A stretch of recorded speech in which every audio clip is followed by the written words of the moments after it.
Bienvenue à notre post-it. Est-ce que tu as déjà été frustré par Dieu? Alors, si c'est le cas, il faut vraiment écouter ce post-it jusqu'à la fin. Aujourd'hui, on va lire un texte qui se trouve sur l'évangile de Matthieu, chapitre 11 et le verset 2 jusqu'à 3. Il nous dit comme ça le texte. Or, Jean, dans sa prison, avait entendu parler des œuvres du Christ. Il envoya ses disciples lui demander « Est-ce c'est toi, celui qui vient, ou devons-nous attendre un autre ?» Est-ce que ça te choque cette phrase de Jean? Moi, ce serait ma première lecture, ça me choquerait bien. Déjà avant, on le voit comme un personnage fort dans le texte biblique, et là tout d'un coup, il est envahi par des doutes. Il dit le texte lorsqu'il entend les œuvres du Christ.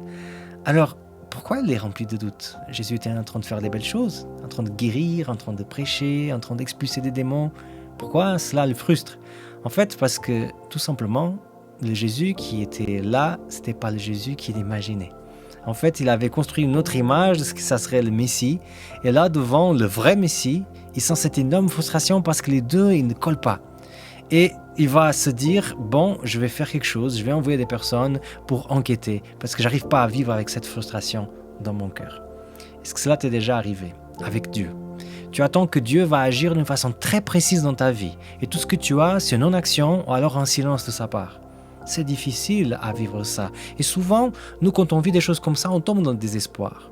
Mais on n'a pas l'impression que Jean, il est tombé dans le désespoir. Alors, quel serait un peu son secret dans ce texte pour ne pas aller vers une mauvaise direction lorsqu'on est envahi par le doute et par la frustration? Alors, j'ai l'impression qu'en fait, ce que Jean il a fait, c'est ce qui change complètement toute l'histoire. C'est qu'il n'a pas resté avec sa frustration dans son cœur, il n'est pas resté avec son doute dans son cœur, à empoisonner sa propre vie, mais il a partagé ça avec Jésus.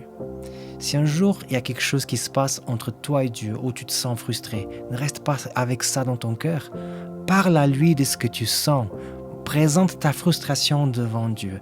Et j'ai la certitude qu'il va te répondre et qu'il va peut-être pas changer son action, mais l'émotion qui est dans ton cœur, elle va changer. Moi, je m'appelle Samuel Cunha et c'était le post-it d'aujourd'hui.